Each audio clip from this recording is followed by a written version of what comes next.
So here we have Story of Seasons, Friends of Mineral Town for the Nintendo Switch. And this is my first Story of Seasons game, and I've really been enjoying it so far. I've put about 90 hours into it. And I have played similar games in the past like Stardew Valley and Animal Crossing, and I know that Stardew Valley was inspired by Harvest Moon, which is now Story of Seasons. The main thing that really pulled me into these games and made me want to give them a try is the design of the cows. I've heard people call these bubble cows, and some of the other Story of Seasons games have different designs for the cows. So I made sure to get one of the games with the bubble cow design. And I also just wanted a relaxing game that I could play before bed or maybe when I'm listening to a YouTube podcast or something like that. And I see a lot of people recommend getting Grand Bazaar. They say it's the best one yet out of the Story of Seasons games on Switch, which are remakes of older games. But I decided to start out with this one because I guess the main thing that really made my decision was when I found out that you could get a capybara as a pet. And as far as I know, this is the only game on the Switch, the only Story of Seasons game on the Switch where you can get a capybara as a pet. So I decided to start out with this one. And I'm glad that I did because it's been really fun. And yeah, it comes with this little book. That's something I love about Marvelous. You know, they always have a little booklet in their game releases. So that's one of the reasons I chose to get the physical copy, even though it goes on sale pretty often on the eShop for only $10. But for me, it was worth paying like $20 more to get the case, the physical cartridge, and that little book. So yeah, I didn't know exactly what to expect when, getting into this game. I tried not to watch too much reviews. I just read a few people's thoughts on which ones they recommend because for me, part of the fun of playing a game is, discovering the things, finding all the little secrets and stuff like that. So I didn't want to see too much of the game before playing it. So yeah, that capybara really helped me make the decision, and I've just been loving the game so far. And everybody's going to have their own preferences, their own aspects that they're looking for in this type of game, and for me, the main thing was the animals. For someone else, it might be the romance aspect, the farming, or whatever else. But yeah, for me, it was the animals, and I didn't expect much in terms of stuff to do with the animals, and it ended up being a little bit more. There ended up being a little bit more to do with the animals than I had expected. Like, there are certain events where you can race your horse, you can, do a little sumo fight with the chickens, or you could enter your cow into the Moo Moo Festival. The Moo Moo Festival. I think you can also play with your pet at the beach and enter your pet into some kind of frisbee competition, though I haven't got there yet. I'm currently in winter of season 3. And there's a lot of stuff I still have to do, so it's still really fun, even though I'm like 90 hours into the game. There's still a lot of stuff I'm doing. I'm still upgrading stuff. I just recently upgraded to the biggest house, and yeah. Still a lot of fun left in the game. But yeah, let me finish up with the animals, then I'll get on to other aspects of the game. So yeah, there are little events you can do with your animals. You can race the horse, you can do a sumo fight with the chickens, and you can also, enter your cows into the Moo Moo Festival. And there's also the Fluffy Festival for your alpacas or your sheep. And can you enter the Angora rabbit? I'm not sure if you can enter the rabbit, but maybe. I think you can enter anything that has fur. And some of the events in this game are very simple. Like when it comes to the Moo Moo Festival, they're just going to be 3 cows there in the Rose Plaza. And one time I entered one of my strawberry cows, and the strawberry cow model was nowhere to be found there, even though apparently I entered her, but she wasn't even there when I went to the festival. You just got to make believe that your cow is there, I guess. So some of the festivals are very bare bones, and this is a remake of a Game Boy game. I heard it's like a mix of 2 games maybe. I'm not sure exactly. I don't want to give incorrect information, but I know there was Friends of Mineral Town, and then I think another game called More Friends of Mineral Town. And I remember reading somewhere that I think they mix some aspects of both games into this remake. So when it comes to the barn animals, you can put cows in there, and you can get up to a total of 16, though it's going to take you some time to be able to upgrade your barn to be that big. So in the barn, you can put sheep, alpaca, and cows. I think it's just those 3, yeah. And you can also buy breeding kits for them, so that's how you get them pregnant to make more cows. And you can also, feed them, you can hand feed them. You can also put their food in the feeding stalls in the barn, and they're eating on their own. And you can also let them outside, so if you have grass growing outside, then they can eat the grass and you won't have to buy them food. But I think if you hand feed them the food, I think it might make them like you faster, though I'm not 100% sure on that. And at this point, I have about 11 animals, so I love letting my cows out and seeing them just walking around when I'm farming, watering crops, harvesting crops. And when it comes to the coop, you can put chickens and rabbits in there. And you can make more chickens by placing an egg in the incubator. And when you let the chickens out, they just go into this little area. They're not going to walk around on your farm, but they will come outside just within the little fence outside of the coop. And you can talk to them and hand feed them, but you can't brush them like you can with the cows, llamas, and sheep. So yeah, any animal with fur on it, you can share that fur, and eventually you can get like a you could get a machine that you could put the fur or the fleece or whatever into to turn that into yarn balls. So there's a lot of fun things you can get. There's a lot of progression. I'm still finding new things happening even in year 3. Though there are some periods in the game where everything just feels, very repetitive. Like I'll go talk to the people, they say the same exact thing because I've already talked to them enough times. Then eventually I happen to talk to a certain person on a certain day, and maybe it's their birthday or an event, a certain event with the person, and it'll be a little cutscene, or maybe they'll say something different, but it does get repetitive after a while. And if you talk to enough people, like if you talk to the townspeople, not the romanceable characters, just the regular people, if you talk to them enough or give them the right thing, they'll give you recipes, and eventually you can get a kitchen in your house and cook recipes. And something I really like about this game is how sometimes when you talk to characters, they'll give you a hint about something, but they won't tell you exactly how to do it. Like maybe they'll make you aware of a certain character's existence or of an item you've never heard of, but it doesn't tell you directly how to get it. And that's what I love about it. Like it just gives you little hints, and then it makes you wonder, like, where is that character? Where is that item? And then eventually you can figure out how to find the character or how to get the item or whatever it happens to be. And the library in this game is also great if you want to learn like what the crops sell for and just other things in the game. There's a lot you can learn in the library. And inside of your house, you can also view all the tutorials. Like sometimes I've accidentally skipped a tutorial. So you can just go into your house and read any tutorials and stuff like that. And when it comes to the farming in this game, I've had a lot of fun with it. Like each year, the general store is going to get more seeds, so you'll be able to grow some new crops each year, which gives you that feeling of progression, that feeling that you're always looking forward to something new. But now that I'm almost done with year 3, I did get an achievement that I've grown all the crops. So I guess that's done now at the point of the game that I'm at. But some new characters have also appeared in year 3, so there's new things I'm going for now. And I need a lot of money for a lot of these things. Like there's some things I need $1 million for. So in the next few years, I'm working on optimizing my farm and making as much money as I can. So there's always something to look forward to, always something to strive for. So I see myself at least getting a few more in-game years out of this game. And I just realized I kind of skipped over the farming. So yeah, with the farming, you throw the bag of seeds down, it takes up 9 squares, and then you water them daily. And as you progress through the game, you'll be able to level up your soil and get better quality crops. And after you harvest your crops, you can either sell them or put them in your fridge to save them to cook some, meals with later once you get your kitchen. I don't think you even have the fridge at first though, so you might be better off just selling them until you get the fridge. And then at that point, you'll probably want to save some so you can cook some stuff using your crops. But yeah, I find growing them to be pretty fun, though I have been a bit overwhelmed at some times. I think it's because I tried to do too much, like I planted too many and then I ended up having to stay up all night watering them, and it forces your character to go to sleep at 6 a.m. So there are some times where I planted too many things and I had to keep buying and taking caffeine and stuff in order to keep my character awake long enough to water them like all day and night. And it is possible to get help on your farm. You can get the nature sprites to help you. If you get their friendship level high enough, they can help you water, they can help you harvest crops, and also care for your animals. And I had all 7 of them helping me, but even then I planted so much stuff that, even me with the nature sprites, we couldn't get it done in one day.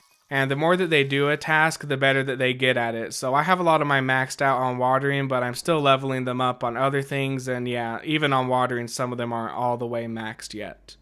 And the thing that I don't like about having them take care of my animals is that they sell the products like the milk and the fur. They will just take it and sell it. So I like to do my animals myself for that reason. And same thing when I'm growing flowers, I have to be careful that I don't have, if I have the nature sprite set to harvest, I have to make sure that I get to those flowers first if I want to save them to give them out to people later. So it would be nice if they gave you some more options so you could set okay, nature sprites, I want you to just feed the animals, and I want you to just brush them, or maybe even a setting to say put the milk in the fridge. That would be nice if you could tell them exactly what to do. But they're great as they are. They're some of my favorite characters in the game. It's always fun watching them watering and then feeding them. I like hearing the things that they have to say. They're just funny, charming characters. And then in spring, they invite you to tea parties. And when it comes to customization, there isn't too much choices. Like in Animal Crossing, you can, draw your own pictures, put it as your wallpaper, make your own shirts and all that. But in Friends of Mineral Town, you can go to your mirror and change your clothes, but it's just a set amount of clothes. And I think there's some DLC costumes also, but you can't make your own clothes or buy new ones either. I mean, if you can buy clothes in here, it's something that I haven't encountered yet. And as for the house itself, you can buy a rug for your house. You can pick between a few different wallpapers at some point. You can pick from a few different mailboxes, but it's pretty bare bones. And I do have a few nitpicks with this game, one of them being how the animals clip into each other. And the more animals I get, the more this is starting to bother me, because when I'm in there trying to feed them all, like if I'm trying to hand feed them, sometimes there'll be like a cow inside of another cow or a sheep completely hidden under a cow. So sometimes I'll miss some of my animals, and also sometimes when I walk into a barn, one of my fat ass cows will be right in the entrance and I'll get stuck inside of the cow for a few seconds until it decides to move. So I'm hoping that's something they improved in future games. And another thing is the horse, like especially when in the town, sometimes when I get off of him, he'll block the whole road, or sometimes I'll get stuck between the horse and the wall. So that's something else that I find to be pretty annoying. And when it comes to the mining, I do find it a bit boring at times, but as with everything in this game, as you progress further into it, everything's going to become a little bit more easy and a little bit more simple, because you're going to be getting more upgrades, you're going to get more items, and you're just going to learn how to do everything a little bit better. But yeah, the way that the mining works is that you have to find a ladder inside of each floor, and then once you find the ladder, you can go down to the next floor. And then once you get deep enough, there's also holes that open up. So if you fall down if you fall down one of those holes, you might skip a few floors. So the holes can be useful for that, but you have to be careful with them because they also take your stamina. So yeah, when you go into the mines, you want to take a lot of items to be able to refill your stamina, because you're going to be breaking a lot of rocks, you're also going to be tilling a lot of the ground, and it's not always so easy to find that ladder, so sometimes you could end up having to till all of the ground inside of the room in order to find that ladder. But like I said, as you get further into the game and learn more stuff, you're gonna figure out more items that you can more easily make in order to make it a more simple and fast process going into the mines. And the deeper that you get into the mines, the better stuff you're going to be able to get. So when you hit those rocks, you're going to have better ores coming out of them the deeper you get. And if it turns out that you hate the mining in this game, then you can do a little cheat to make it even more simple.